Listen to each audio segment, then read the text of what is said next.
بسم اللہ الرحمن الرحیم۔ غصہ ایسا شیر ہے جو تمہارے مستقبل کو بکرا بنا کے کھا جاتا ہے۔ زندگی میں خوشیاں بانٹنے سے بڑھتی ہیں اور غم بانٹنے سے کم ہوتے ہیں۔ ہمیشہ مسکراہٹوں کا ذریعہ بنو، کسی کے دکھ کا سبب نہ بنو۔ حسد والے شخص سے بدلہ نہ لو، کیونکہ وہ خود ہی حسد کی آگ کے عذاب میں جل رہا ہے۔ آپ 100 دفعہ سچ بولو، جب ایک دفعہ آپ نے جھوٹ بولا تو جتنے آپ کے سچ ہوں گے ان کو یہ ایک جھوٹ میلا کر دے گا۔ ہم ضرورت کے وقت ضرورت مند بن جاتے ہیں اور ضرورت ختم ہوتے ہی غیرت مند بن جاتے ہیں، لیکن کبھی احسان مند نہیں بنتے۔ جہاں ہم محفل میں بیٹھ کر مزے سے کسی غیر موجود شخص کی برائیاں کرتے ہیں، یقین جانیے وہاں سے اٹھتے ہی ہماری برائیاں شروع ہو جاتی ہیں۔ نرم دلی ایک طاقت ہے، کمزوری نہیں۔ یہ وہ خوبی ہے جو انسان کو انسانیت کے قریب لاتی ہے۔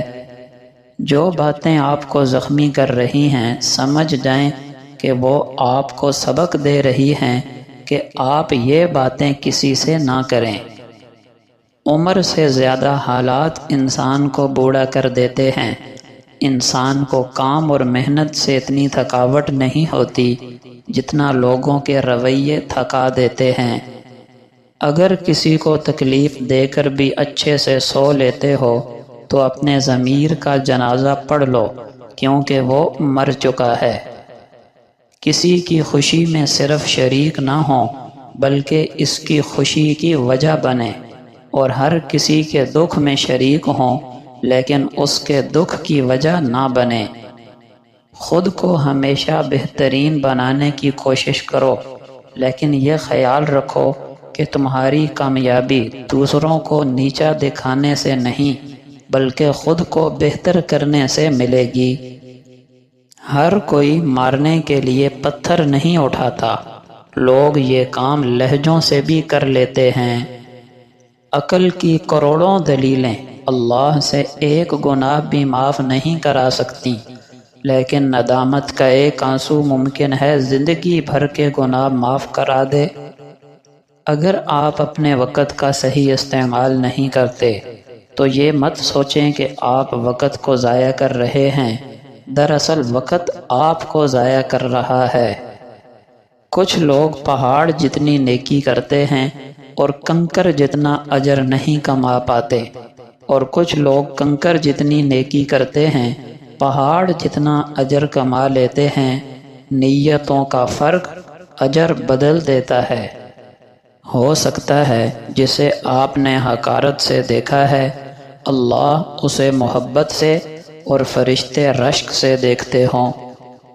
ہماری اچھائی اور برائی پتہ چلنے کے بعد بھی جو ہمارے ساتھ رہتے ہیں وہی ہمارے اپنے ہوتے ہیں، کیونکہ خامیاں تو ہر کسی میں ہوتی ہیں، لیکن ان خامیوں کو اپنا کر بہت کم لوگ ہی اس رشتے کو نبھاتے ہیں۔ کبھی بھی لذت کی خاطر گناہ نہ کرو، کیونکہ لذت ختم ہو جائے گی مگر گناہ باقی رہے گا، اور مشکل کی وجہ سے نیکی نہ چھوڑو، کیونکہ مشکل ختم ہو جائے گی مگر نیکی باقی رہے گی۔ رشتوں کی اصل بنیاد جیب کی گہرائی نہیں بلکہ دل کی وسعت ہوتی ہے۔ جو تعلقات دولت پر قائم ہوں وہ رشتے نہیں بلکہ ایک سودے بازی کے سوا کچھ نہیں۔ ایک دوسرے کے رزق پہ نظر نہ رکھو، کیونکہ اللہ سے بہتر کوئی تقسیم نہیں کر سکتا۔ گرتے ہوئے پتوں سے ہم یہ سبق حاصل کر سکتے ہیں کہ ایک بار زندگی ختم ہو گئی تو ہماری جگہ اور آ جائیں گے، لیکن ہم واپس نہیں آئیں گے۔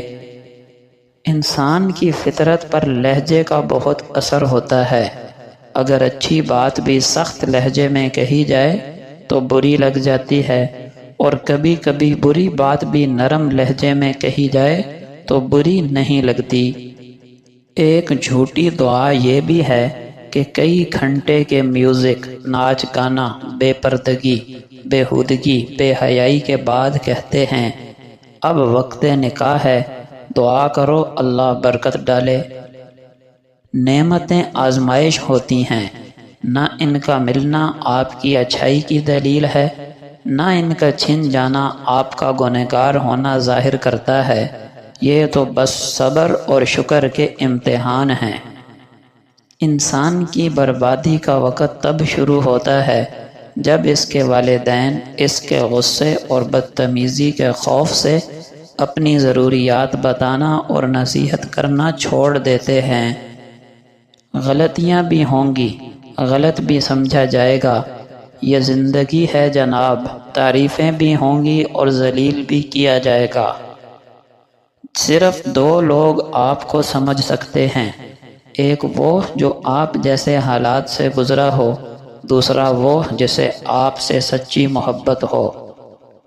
جہاں شوہر موجود نہ ہو وہاں عورت کی بہترین خوبی یہ ہے کہ وہ مرد بن جائے۔ انسان شیطان کو اپنا بدترین دشمن تو سمجھتا ہے، لیکن افسوس اس کی بات ایک بہترین دوست کی طرح مانتا ہے۔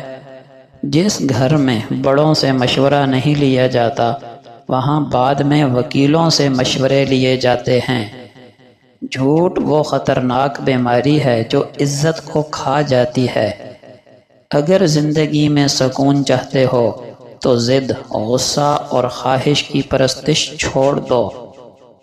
نبی اکرم صلی اللہ علیہ وسلم کا فرمان ہے، ایک مومن جب کسی مومن کو ملتے ہوئے سلام کہتا ہے اور اس کا ہاتھ پکڑ کر مصافحہ کرتا ہے تو ان دونوں کے گناہ اس طرح جھڑنے لگتے ہیں جیسے درخت کے سوکھے پتے جھڑتے ہیں۔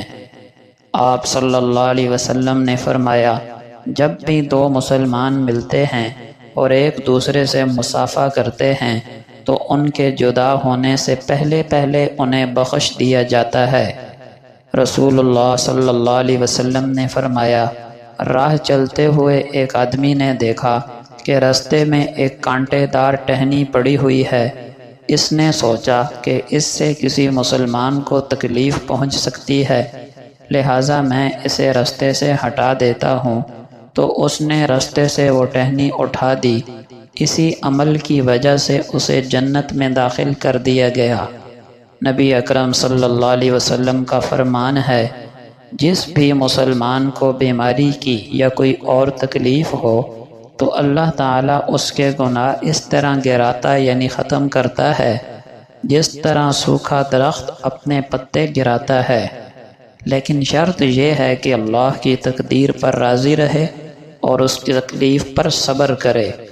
سیدنا ربیہ بن کعب اسلمی رضی اللہ عنہ بیان کرتے ہیں کہ میں رات رسول اللہ صلی اللہ علیہ وسلم کی خدمت میں گزارا کرتا تھا اور آپ کو وضو کا پانی اور ضرورت کی چیزیں پیش کیا کرتا تھا۔